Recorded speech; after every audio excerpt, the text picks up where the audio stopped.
پنہاں ہے جو زمین کی گہرائی میں، پہاڑوں کی اونچائی میں، سمندر کی تہ میں، آسماں کی سیاہی میں۔ ہاں وہ تاریخ چلا ہوں کھوجنے کہ یہ ہے میری میراث۔ بلکھاتی ندیاں، اونچے پہاڑ، برف میں لپٹے پتھریلے پہاڑ، یہ ہے میرا گلگت بلتستان۔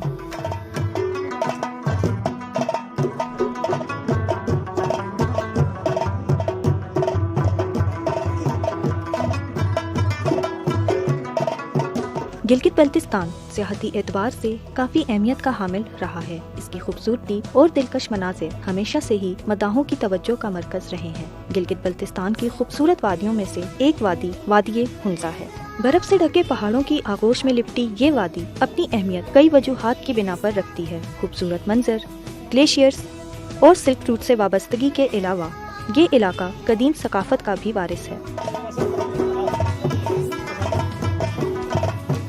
بلند و بالا پہاڑی سلسلوں کے بیچوں بیچ وادی ہنزا دو قدیم قلعے، قلعہ التت اور قلعہ بلتت کی عمارتیں سمائے سیاحوں کو خوش آمدید کہتی نظر آتی ہے۔ التت کے معنی نچائی کے ہیں۔ کچھ مورخ اس کو 900 سال قدیم بتاتے ہیں، جبکہ تحقیق کے مطابق قلعہ التت تقریباً 1100 سال پرانا ہے، کیونکہ اس قلعے کی تعمیر میں استعمال کیا گیا مال 1100 سال پرانا ہے۔ یہ قلعہ ہنزا کے حکمرانوں، جن کو میر بھی کہا جاتا ہے، کی رہائش گاہ تھا۔ اس قلعے کے آس پاس بورشو قوم کے لوگ آباد ہیں۔ اس قلعے کو باقاعدہ سوچ اور سمجھ بوجھ کے ساتھ تعمیر کیا گیا تھا۔ یہاں موجود ہر شے اپنی کہانی آپ ہے، جیسے کہ یہاں کے دروازے۔ التت قلعے کے دروازے چھوٹے اور کم چوڑے ہیں۔ اس کے 3 مقاصد ہیں۔ پہلا یہ کہ جنگ کی صورت میں دشمن ایک ساتھ داخل ہونے کے بجائے ایک ایک کر کے داخل ہو۔ دوسرا یہ کہ بادشاہ کے سامنے حاضرین جھک کر داخل ہوں، اور تیسرا یہ کہ دشمن جیسے ہی اپنا سر جھکائے اس کا سر قلم کر دیا جائے۔ دیوار میں موجود یہ 3 ڈنڈے زمانہ قدیم میں وقت کا حساب رکھنے کے لیے نصب کیے گئے تھے۔ یہاں پر موجود ایک شاہی باورچی خانہ ہے جو 2 مقاصد کے لیے استعمال ہوتا تھا، ایک کھانا بنانے کے لیے اور دوسرا اپنی رعایا کے معاملات اور مسائل سننے اور ان کو حل کرنے کے لیے۔ کہا جاتا ہے کہ راجہ سلطان نامی شخص کے 2 بیٹے تھے۔ راجہ کی وفات کے بعد چھوٹے بھائی نے بڑے بھائی سے بغاوت کی، جس کے نتیجے میں بڑے بھائی نے چھوٹے بھائی کو اس دیوار میں چنوا دیا۔ اس قلعے کی سب سے خوفناک بات یہ ہے کہ بغاوت کرنے والے شخص کو اس زمانے میں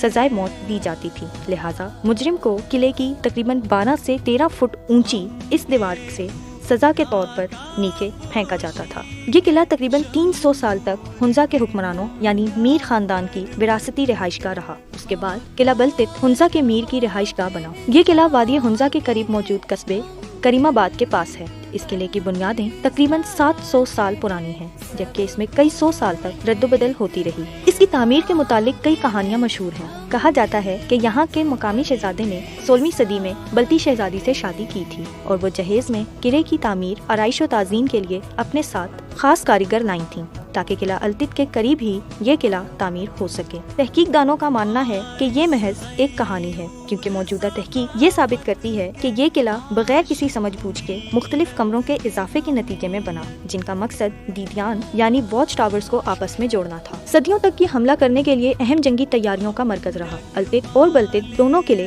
میروں کی طاقت کا گڑھ تھے، جنہوں نے 1974 تک وادی ہنزا پر حکومت کی، لیکن ساتھ ساتھ اس کے بارے میں یہ بھی مشہور ہے کہ یہ قلعہ خاص طور پر رانی کے لیے تعمیر کیا گیا تھا۔ کمرہ شاہی باورچی خانے کے طور پر استعمال ہوتا تھا۔ یہاں محل میں موجود ہر شخص کے لیے کھانے کا بندوبست کیا جاتا تھا۔ کہا جاتا ہے کہ خوبصورت رنگ برنگے شیشوں کی کھڑکیوں والا کمرہ کافی ہوادار تھا، اور اس کو سن روم کہا جاتا تھا، جہاں رانی صاحبہ دھوپ سیکتی تھیں۔ اس کے علاوہ میدان میں کھیلی جانے والی پولو گیم سے لطف اندوز ہوتی تھیں۔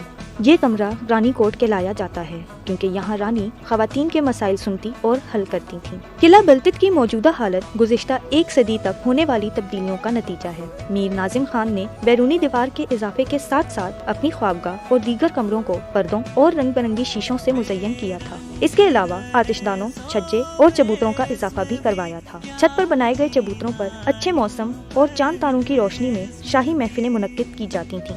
انگریزوں کی آمد کے بعد یہ قلعہ اپنی اہمیت کھونے لگا۔